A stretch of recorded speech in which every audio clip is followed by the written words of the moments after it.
This is former advisor to President Trump, who was sentenced to 14 days in prison as part of this Mueller probe. He is the author of the new book. Here it is, the new book from Georgia, Deep State Target, How I Got Caught in the Crosshairs of the Plot to Bring Down President Trump. Hey, George, I know you were one of your first radio interviews, and we appreciate it very much. How you doing this morning, sir?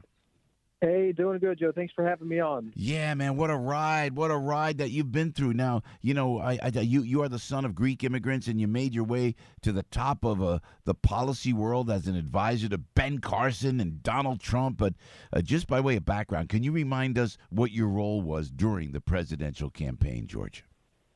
Yeah, sure. I was working as a foreign policy advisor throughout the campaign and transition. Basically, what my responsibilities entailed were helping write candidate Trump's first foreign policy speech he gave at the Mayflower Hotel, working and meeting with various governments around the world on behalf of the campaign so that I could better advise the candidate and the rest of my colleagues.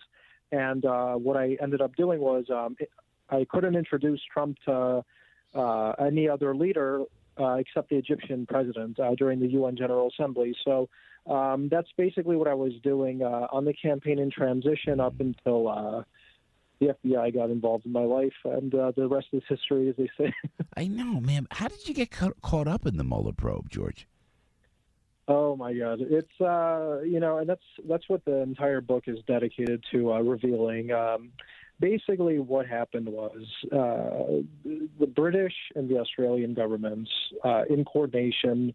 I was living in London at the time. In the first couple months, I was working on the Trump campaign. I was still living in London, where I had my apartment and I had my own consultant firm out there. So while I was in London, I had all these random various British and Australian diplomats reaching out to me and trying to basically spy on me, spy on what Trump was up to. Wow. And then basically using fake decoys like this guy Joseph Mifsud, who my entire case essentially is all about, who told me that the Russians had emails of Hillary Clinton. Now, just so the listeners understand, this guy, Joseph Mifsud, was characterized by the FBI and Mueller as some sort of Russian spy. What evidence has come out now, including from the guy's own lawyer, is that this guy was never a Russian spy. He was actually working with the British intelligence services, the Italians, and even the American intelligence services to basically set up Papadopoulos with this fake information to make it look like the Trump campaign was colluding.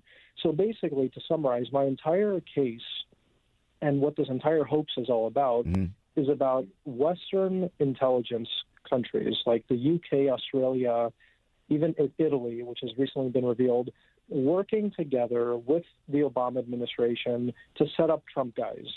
I wasn't the only one. I just happened to be one of the more higher profile guys because of the nature of some of the guys that were sent to meet with me.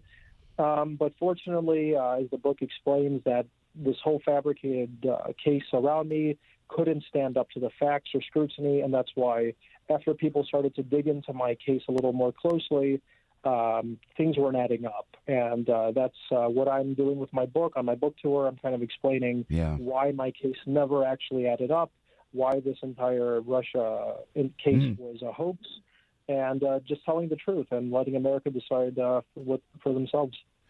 Well, did you actually talk to Andrew Downer and this was May 10th, 2016? And just to be clear, because I know this whole thing is a complete fiasco, but did you actually tell him that the Russians had damaging material related to Hillary Clinton? Just to be clear. Yeah, so that's the thing I never did. And basically, this guy, Alexander Downer, let's look at the source, right? This guy is a Clinton ally. When you read my book, you'll see exactly what happened in that meeting. I detail it in very vivid details. And what this guy was doing was he was basically spying on me. He wasn't liking what I was saying about Clinton, about how Trump was going to win. And he started basically recording my conversation. And his behavior was so bizarre that the last thing I would have done was talk about Russia with this guy, and I ended up reporting this guy, Alexander Downer, to the FBI myself because of his bizarre behavior. That's something that I never understood, how this fake story about a Clinton ally coming up as the source of this fake information that eventually leads into this investigation, apparently. What we now know is that actually this cover story about Alexander Downer was that. It was a cover story. The reality is Devin Nunes just yesterday came out and said the FBI was investigating the Trump campaign in late 2015, early 2016. Yeah. I didn't even meet Downer until the summer of 2016. So basically, as people are talking about on the media, and we all understand, the dossier is what fueled this illicit investigation into Trump, into his associates, and these guys like Alexander Downer, Joseph Mifsud, were basically assets used just to run operations against Trump and his people and try and sabotage him. And they got close to doing it, but unfortunately for them, what happened was they all got burned. Yeah. They all got exposed. Trump is exonerated. I feel exonerated, and Trump is going to go on the warpath. So when you were interrogated by the Mueller team, George Papadopoulos, with Joe Piscopo on the radio, if you could stay with us, George, just a couple seconds longer, 8:32. The name of the book, by the way, Deep State Target, How I Got Caught in the Crosshairs of the Plot to Bring Down President Trump. This is the new book from Mr. Papadopoulos. So when was the Mueller, the FBI, the Mueller people, was it heavy-handed, George? Was it just because we talked to some folks like Jerome Corsian who went through it? I can't imagine. Tell us, was it heavy-handed, number one? Number two, what kind of toll does this take on your family and your personal life, sir?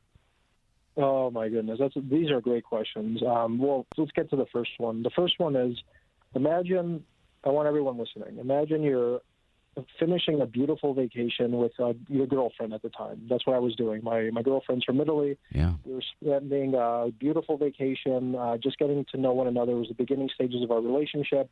We're in Italy. We're in Greece. I'm just meeting her family. And I'm flying back to the U.S. to talk about getting a job with Fox News, actually. And as I'm flying back to the airport, I have no idea that the FBI is waiting at the airport for me. I get off at the airport. I'm violently shuffled into this room where I'm not read my Miranda rights. FBI agents are searching through my bag looking for something. Wow. And in my book, I explain what they were actually looking for.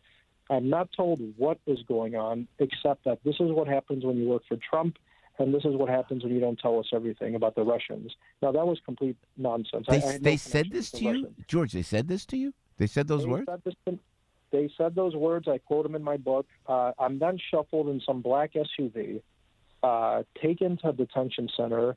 I haven't slept in about 25 hours. I'm just getting off a flight from Greece, and I'm handcuffed to a wall, and I'm trying to get my lawyers to get involved, and they're basically trying to prevent that from happening. And they finally get my lawyers on the phone.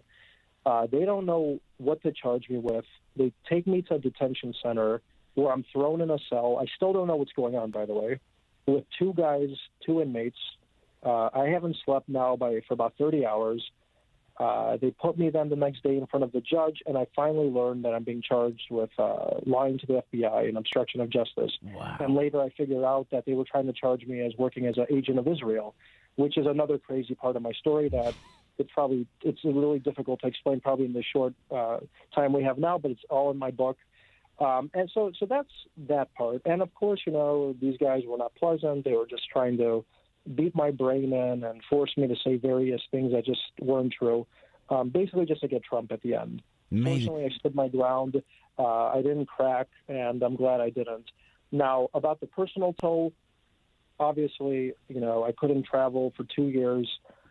All my business was based on traveling. I was basically forced to live in Chicago, where I have no connections whatsoever. I haven't even had a chance to meet my wife's family yet, which has been very difficult.